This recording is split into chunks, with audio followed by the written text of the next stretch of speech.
Israeli-Palestinian problem is one that must necessarily be situated in history. Since the creation of Israel in 1948, we have always heard the agitation from the Palestinians that what ought to have happened at that time was the creation of two states, but that did not happen. And the world, to mean that part of the world, has seen wars. We remember the Yom Kippur War, we remember the 1973 wars, and what happened after those wars, the seizure of Sinai from the Egyptians, the Golan Heights, and of course the West Bank. And that in itself has given birth to many problems over the years, culminating in the Intifada in 1980s, and that was, of course, reignited again on the 7th of October when Hamas crossed Israel, the borders of Israel, and abducted individuals who are still in their custody, some of whom are still in their custody even as we speak. And the Israelis, I think, must have thought that military action would resolve the problem very quickly.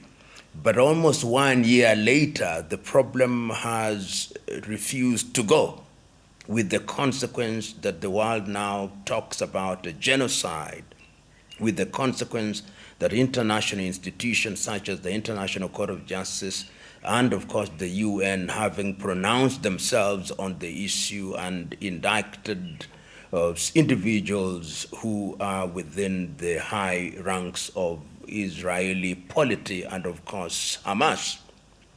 But what is now interesting is that the war is becoming wider and wider.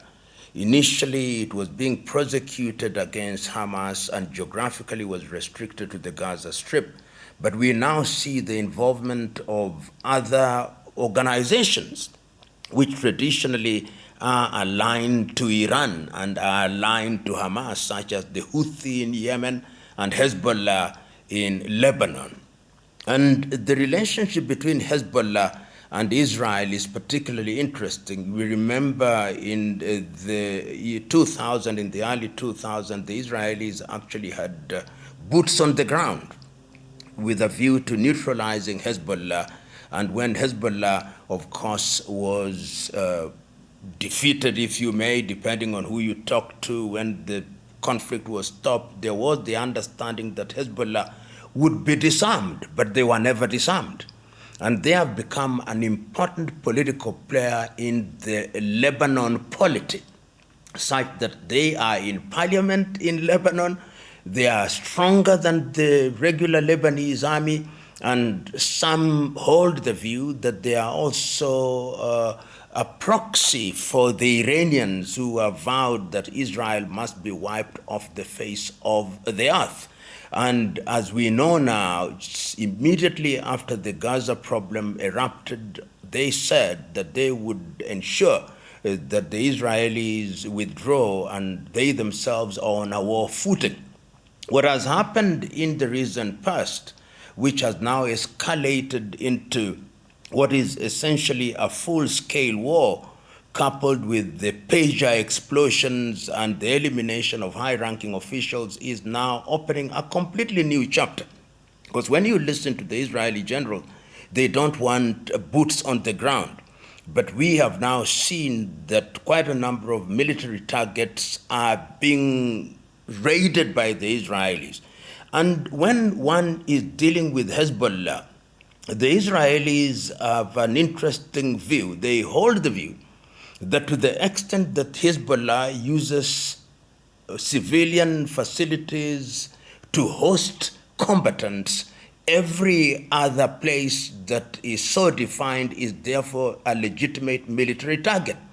And the fear is that that war may escalate and we may find ourselves in a situation where the war front now changes from the Gaza Strip to the Lebanon front and going beyond southern Lebanon.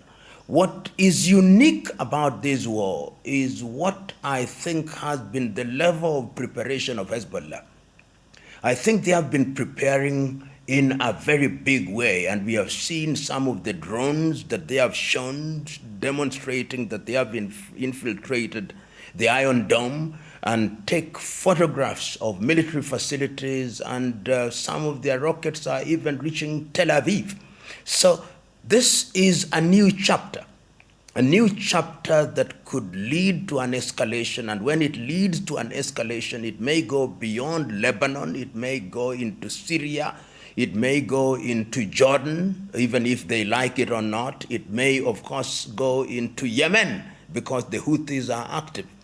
And that in itself may involve Iran. And one does not know how the allies of Israel in Europe and, of course, the United States of America will be involved. So we are dealing with a powder keg, and it is something that one cannot speculate too much about, but one can say that the ground is changing on a daily basis, and that this is going to be something that, if not mediated in a peaceful manner, may lead to a long-term war in that part of the world. Let it not be lost on us that we have seen shuttle diplomacy by the Americans and the Egyptians and the Qataris, but it appears that diplomacy is not moving the needle in any one way. Because the Israelis say, we've got to neutralize the Hamas. And I think they are now saying, we also have to neutralize Hezbollah, and we also have to neutralize the Houthis. But history has taught us that neutralizing non-conventional armies which operate on the fundamentals of guerrilla warfare is not an easy thing. So the world finds itself between the devil and the deep blue sea. Oh, you know, it's amazing what we are seeing today. I know, for example, of course, the Israelis have not admitted that they were responsible, but it tells you that how a supply chain can be infiltrated through the setting up, as some are saying, of companies which then infiltrate your system, supply you with goods which are themselves loaded with explosives. It tells you that the face of war is changing, that your phone can be a weapon, that the drones as we know them are already weapons. So the face of war is changing in a very dramatic way. And with artificial intelligence, one can imagine what is going to happen on a daily basis. Remember that the military has been the place where new technology is incubated, and the Israelis, using the Mossad, are always ahead of the game in this regard, because they always have their guard up, because for them it is a war for survival. And the theater of war in the Middle East is demonstrating that indeed the face of war is changing, and technology is the new weapon which will be used in a very effective and destructive manner. You know, the situation in the Middle East has always been complex. Complex in the sense that the Israelis, since their creation, has always fought for their survival. And in the knowledge that they are supported by the United States of America and, of course, quite a number of European countries. And there are those within the Palestinian space who are also supported by countries such as Iran. Iran has come out quite clearly, particularly since the 1979 revolution that brought the clerics into power. And their pronouncement has been very clear. And pronouncement is clear in the sense that Iran also sees itself as the country that has the duty to spread Islam of the Shia kind in that part of the world. And this, in some ways, is also a proxy war turning into a proxy war, where the Iranians, knowing as they do that they don't want to face the United States of America and the West in a theater of war, may very well be using this organization such as the Houthis or the Hezbollah and Hamas in order to carry out their agenda, whatever it is, against the Israelis. So holding all factors constant, I don't think anybody has the appetite for direct confrontation. The Americans and the Europeans don't have the appetite for confrontation. And of course, the Iranians also don't have the appetite for confrontation. So they'll use proxies and a lot of what one may describe as saber rattling so that they don't confront each other. But war, sometimes, as we say in Kiswahili, has no eyes. It takes only one small mistake, and the world could find itself in a situation where the confrontation is direct and deadly, and nobody can predict how that can and will pan out if it ever occurs. But the players know.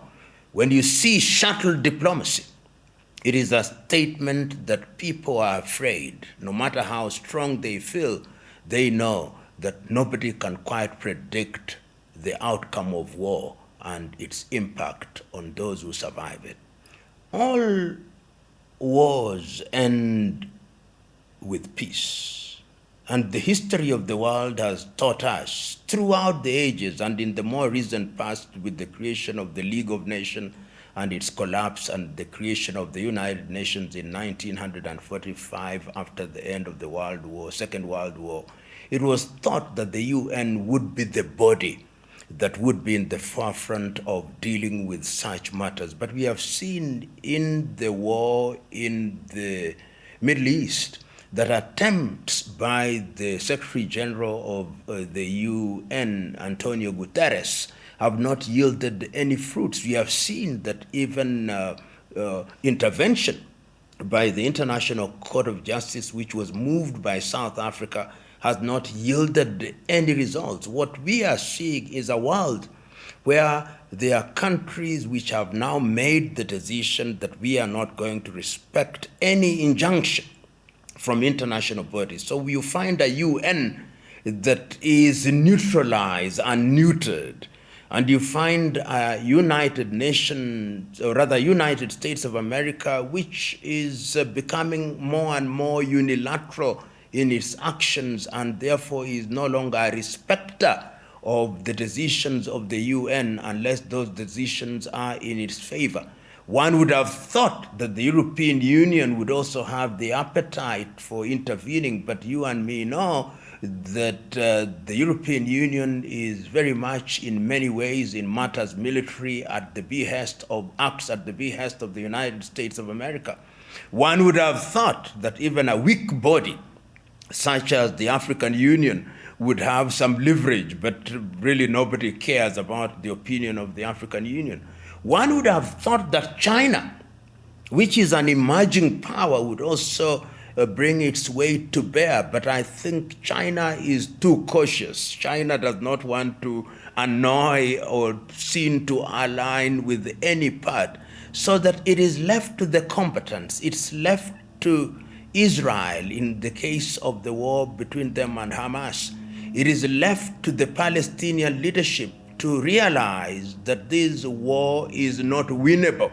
And winnable does not mean that military triumph is what defines success or defeat, but to realize that the impact on the population, the impact on the economies is undesirable. It must just come out of the leaders. And that is why sometimes one looks forward to the days when there would be direct negotiation that involves the leaders of the combatants, and in that way, you can bring this war to an end. Barring that, it may become a war that goes to the very full length, and ultimately, after there is winner and vanquished, then people will come to their senses. For the moment, I think either side believe that they can win, however they define success, and therefore they will go as long as they are being urged on by their benefactors who sit at the negotiation table and at the same time are supplying them with arms, blowing hot and cold, as it were. A tragic situation when bodies such as the UN are neutered and are no longer useful in mediating peace, the very reason why it was created. I would not myself go out and apportion blame at this stage. I believe that both sides are being supported by their supporters. And remember that the very reason why countries survive is because they want to be protected. So the United States of America also defines its interests, and it's asking herself, what is in the best interest of the United States of America? And I think from American policymakers, their support for the state of Israel has geopolitical significance, and for that reason, they'll do that which is in their best interest. So one can blame them all they want, but they have defined their interests and they are pursuing their interests because they think that that is what is in their best interest. Equally, with the Palestinians, they have their benefactors who think that the creation of a Palestinian state is something that is useful. I personally hold the view that there should be a Palestinian state. In fact, after the Oslo Accords, one would have thought that at that time we would move towards the creation of a two states as the solution to the problem. But all of us now know that the Oslo Accords were honored in breach and that the problem has become much more complex. So apportioning blame is something that we must be very slow to do. Understanding how nuanced that conflict is and understanding that nations act in their best interests for whatever reasons and however they define those interests.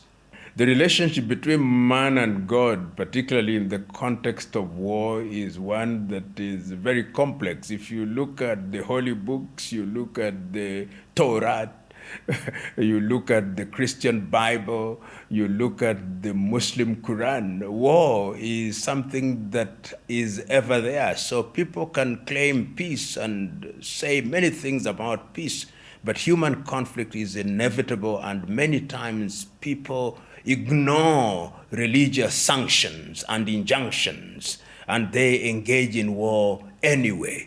So people use religion as a reason and an excuse for prosecuting war.